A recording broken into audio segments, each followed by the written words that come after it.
अपराह्न खबरकागज पक्षर गजपतिर साहित्य झर कार्यक्रम अनुष्ठित। अपराह्न खबरकागज और सिद्धांत साहित्य परिवार पक्षर मिलित भावे साहित्य आलोचना, कविता पाठोत्सव और संबर्धना पर्व पारलार शतायु अनुष्ठान उत्कल हितैषिणी समाजर सभागृह अनुष्ठित हो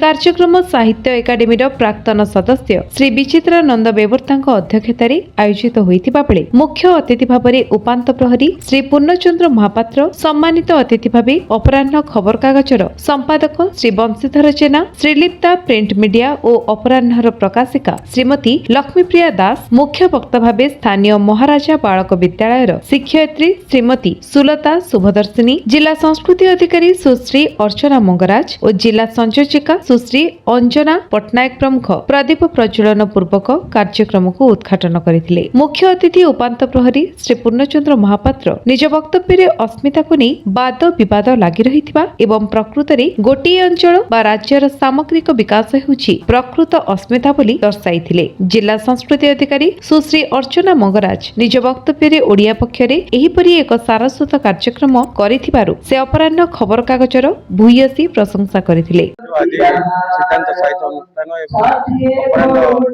पत्रिका पक्षर कविता आसर अनुष्ठित कविता पुस्तक जीवंत समाज चित्र कवि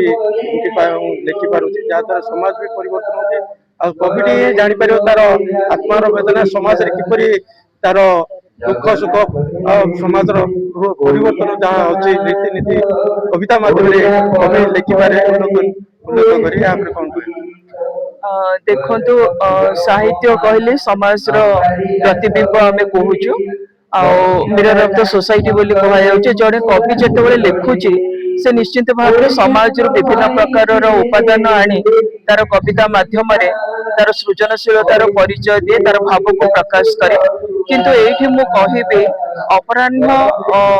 जो आमर अच्छी प्रिंट मीडिया श्रीलिप्ता प्रिंट मीडिया आमर कविता आसर साहित्य आसर कहले गोटे गोटे होउची महोत्सव आमर जो माने आमे कवि लेखक माने अच्छु आ प्रत्येक कवि बा लेखक चाहे थांती जे तांकर जो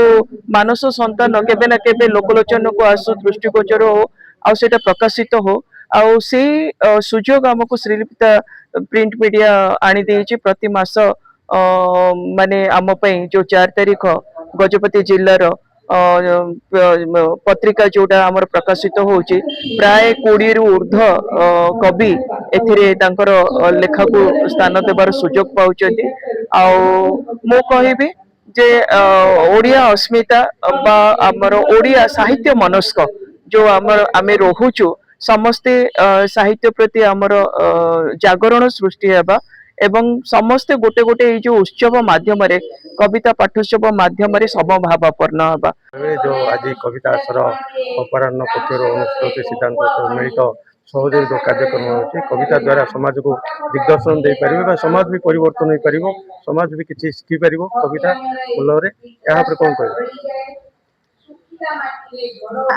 आमर ओडियार कौन जेकोसी जातिर मातृभाषा हूँ तार मानदंड से मातृभाषा बर्तमान आमको कहीं ना कहीं कौट ना कौट जना पड़ुची जे तार टिके अवहेला होची आकु सुदृढ़ करने समस्त मन भीतर गोटे साहित्य चेतना भर्ती होगापाई गोटे सुंदर समाज सृष्टि करने आमर प्रयास चली नुआ नुआ कवि कवयित्री सृष्टि कर आमर प्रयास अपराह्न खबर कागजर गोटे लक्ष्य रही जे जे माने कविता लेखा लेखिकी आगु जाइछन्ती सेमानकु जतिकी प्रायोरिटी देबा ता सहित नुआ नुआ कवि कवयित्री मानकु छोट छोट झियो पुओ मानकु भी हमर तांको लेखा आउ कविता कोन गल्प कोन लेखारे प्रकाश करी सेमानकु उत्साहित करूछु एतिकी हमर लक्ष्य। अपराह्न पक्षर जो आज कविता आसर होती उपात अंचल भाया जगह आप जो कवि एकजुट कर जो प्रयास जारी रखिंट संयोजिका भाव में खुशी व्यक्त कर अपराह्न गणमाध्यम माध्यम सारा ओडिशा सब जिले में कवि लेखक मान सुजोग दिया से कविता आर्टिकल सब प्रकाश पाउची ए पेपर न्यूज पेपर माध्यम रे बहुत खुशीर कथा जहा द्वारा आमर ओडिशा क्षेत्र में साहित्य उन्नति होगा सहित कवि लेखक मानू किसी प्रेरणा मिलूची अनुष्ठान माध्यम रे तो गजपति रे मध्य ये कार्यक्रम आरंभ होईची भविष्य ये कार्यक्रम बढ़िबो तार उन्नति होबो आउ ए कार्यक्रम दायित्व भार जेहेतु मुझे आगो जमती आहरी अनेक कवि और लेखक ए सामिल हेबे और अन्य कार्यक्रम एभली जो कार्यक्रम आपण उपांत अंचल रे जो बजाय रखिसंती प्रयास जाय रखिसंती केते खुशी अछन उपांत अंचल हेले मध्य गजपति माटी आमर गोटे गौरवान्वित माटी एठी कवि लेखक मानकर अभाव ना आ से माने पूर्व मध्य इतिहास रे निजर ना बजाय रखिसंती आ आगु मध्य जे कवि लेखक मान अछंती सेमाने मध्य गोटे गोटे इतिहास रचे बोले मोर आशा सेतिमाय तांको केवल गोटे मंच गोटे सुजोग आवश्यक ए कार्यक्रम जो साहित्य कार्यक्रम गुड़ा होचे एटा गोटे छोट पदक्षेप साहित्य क्षेत्र रे सेमानकु प्रेरणा देबा पई तो यही पदक्षेप माध्यम आम चेष्टा करूँ अधिक प्रेरणा पाई निजे निजे गोटे गोटे पुस्तक उन्मोचन करेंगे सहित साहित्य क्षेत्र साधना सारा जीवन बजाय रखिए यहाँ ही अपराह्न मूल उद्देश्य। सर कौन कहे आज जो साहित्य आस रही सिद्धांत अपराह्न जो कविता पाठ मु बंशीधर जाना संपादक अपराह्न बालेश्वर आसी आमर जो ये कार्यक्रम आज रही ये केवल खाली गजपति नुह समग्र राज्य में यह कार्यक्रम हो समस्त साहित्य मनस्क करवा साहित्य मनस्क द्वारा सुस्थ समाज गठन करवा ये आमर चिंताधारा 30 दिन को 30 जिला कार्यक्रम आमर रही प्रत्येक दिन गोटे जिलार स्वतंत्र पुष्टा करा जाई से जिलार जो सारस्वत संस्था मान अच्छा लेखा को प्रकाश करवा एवं सी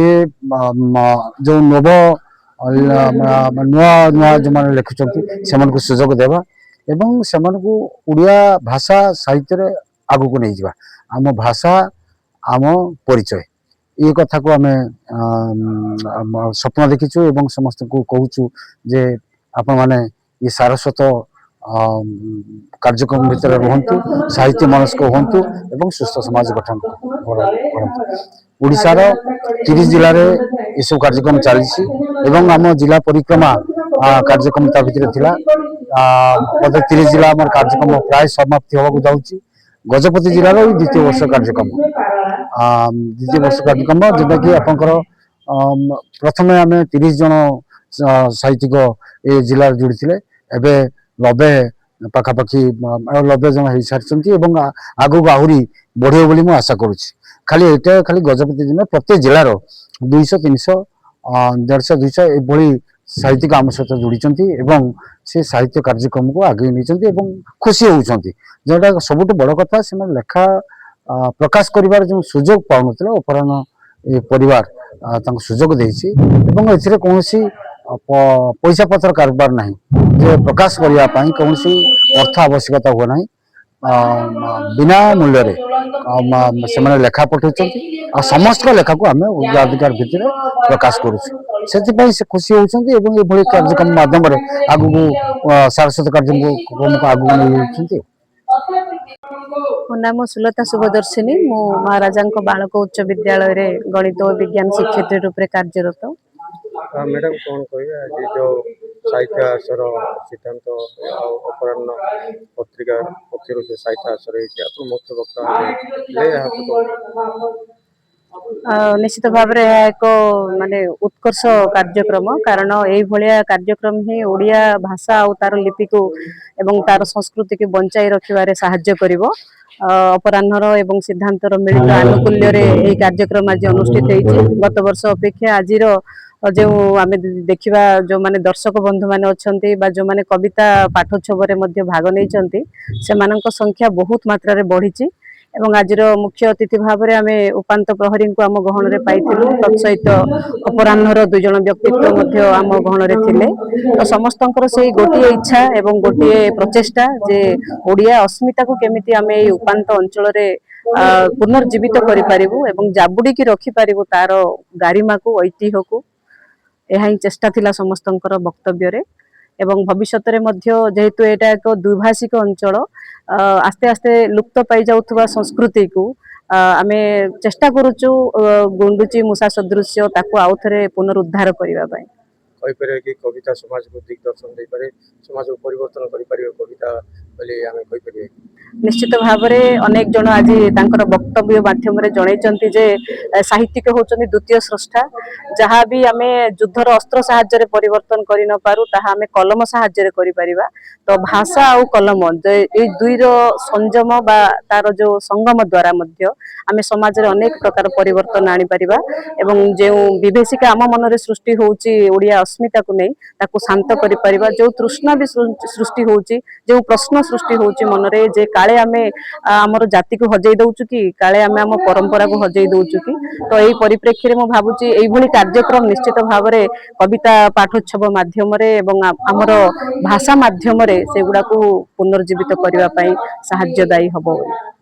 गजपति रेणुगोला बेहना का रिपोर्ट विश्व विजय न्यूज ओडिशा।